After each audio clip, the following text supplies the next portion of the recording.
Hello प्रतिभा school online classes में आपका स्वागत है। पीपीएस ऑनलाइन क्लासेज के अंतर्गत मैं जितेंद्र शर्मा आज क्लास 10 हिंदी मीडियम का पाठ नंबर पहला भोजन व मानव स्वास्थ्य आपके सामने प्रस्तुत कर रहा हूं।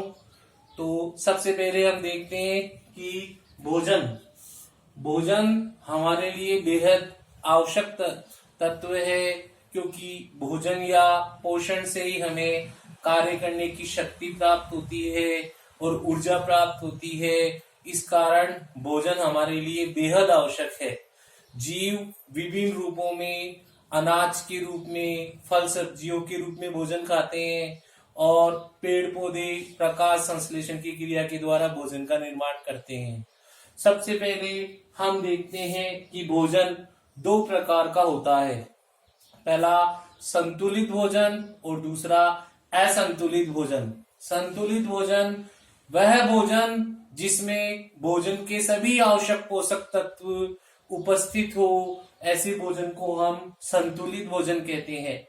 भोजन के आवश्यक पोषक तत्व कार्बोहाइड्रेट, प्रोटीन, वसा, खनिज लवण, जल आदि हैं। जब भोजन में ये सारे पोषक तत्व उपस्थित होते हैं तो उसे हम संतुलित भोजन या कंप्लीट फूड कहते हैं। और असंतुलित भोजन यानी जब वह भोजन जिसमें सभी पोषक तत्व उपस्थित नहीं हो, एक या अधिक पोषक तत्व की कमी हो, ऐसे भोजन को हम असंतुलित भोजन कहते हैं।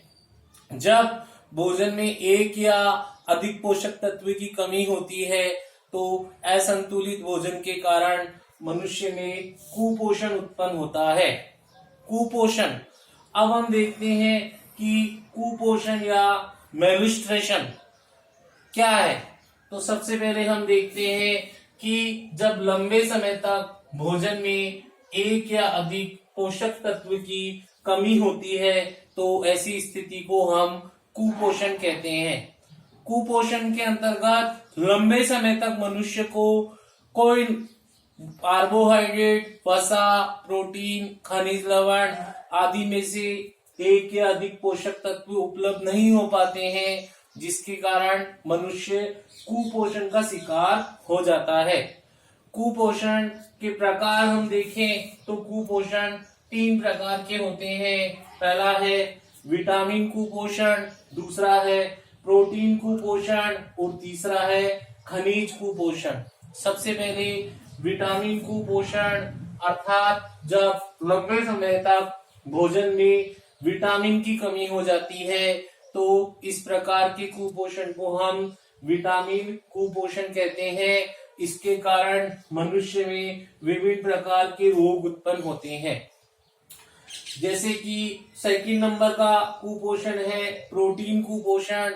जब लंबे समय तक भोजन में प्रोटीन की कमी रहती है तो इस प्रकार के कुपोषण को हम प्रोटीन कुपोषण कहते हैं। प्रोटीन कुपोषण के कारण 2 प्रकार के रोग उत्पन्न होते हैं।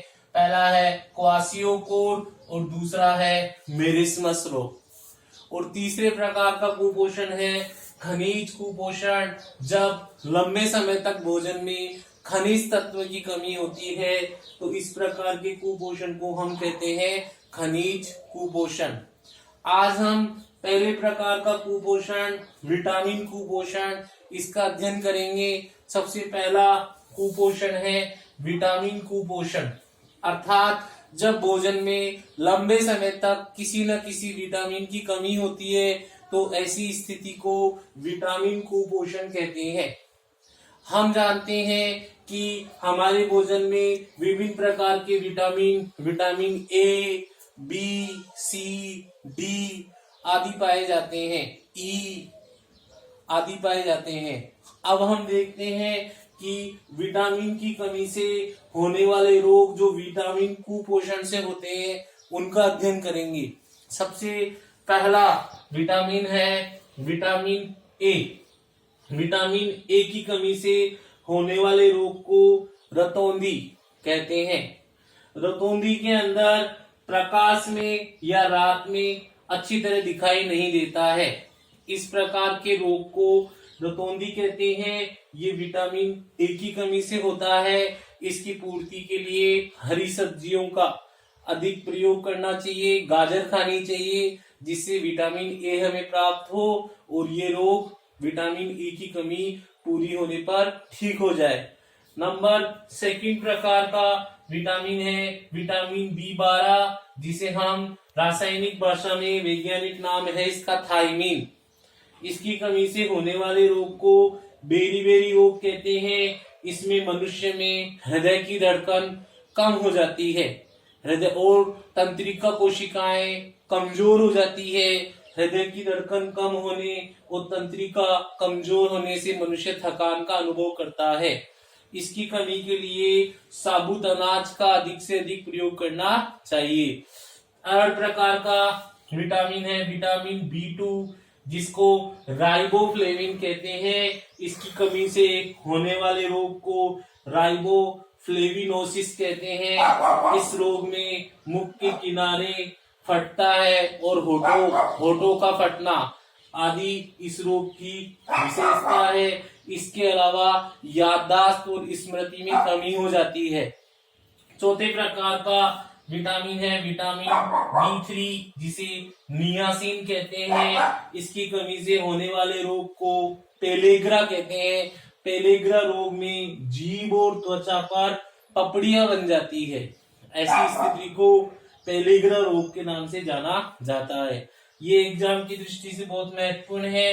पांचवा है विटामिन सी, जिसका रासायनिक नाम है एस्कॉर्बिक अम्ल। इसकी कमी से होने वाले रोग को स्कर्वी कहते हैं। इसमें मसूड़ों से खून आते हैं और त्वचा पर चकते, छोटे छोटे तख्ते या रिंग यानी गोल गोल चकते बन जाते हैं। ऐसी स्थिति को स्कर्वी रोग कहते हैं। इसकी कमी की पूर्ति के लिए मनुष्य को खट्टे फल, आंवला, नारंगी, संतरा आदि, मौसमी आदि का सेवन करना चाहिए। फिर छठे नंबर का विटामिन है कैल्सीफेरोल, जिसे बोलते हैं विटामिन डी। विटामिन डी की कमी से होने वाला रोग है रिकेट्स। इसमें पैरों की हड्डियां मुड़ जाती है, हड्डियां टूटने लगती है, यानी ओस्टियोपोरोसिस रोग हो जाता है, हड्डियां कमजोर हो जाती है और घुटने आपस में मुड़कर पास पास आ जाते हैं। विटामिन डी हमें सूर्य के प्रकाश से प्राप्त होता है। सेकंड प्रकार का कुपोषण है प्रोटीन कुपोषण, जिसमें दो प्रकार के रोग उत्पन्न होते हैं।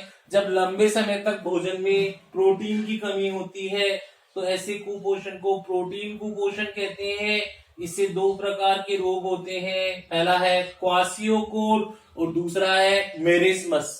सबसे पहले वाले रोग के अंदर हम देखते हैं कि जब गर्भवती महिला और किशोर अवस्था में प्रोटीन की कमी होती है तो क्वासियोकोर रोग उत्पन्न होता है। इस रोग में बच्चे का पेट फूल जाता है, बच्चा स्वभाव में चिड़चिड़ा हो जाता है, उसकी त्वचा पीली पड़ जाती है, शुष्क हो जाती है और फटने लगती है। ऐसी स्थिति को क्वासियोकोर रोग कहते हैं।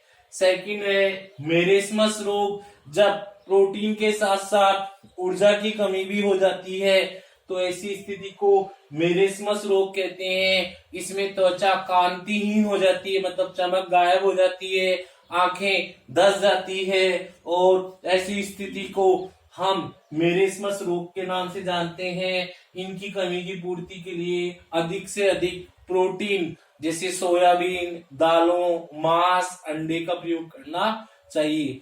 तीसरे प्रकार का है खनिज कुपोषण, जो लंबे समय तक भोजन में खनिज तत्वों की कमी के कारण होता है।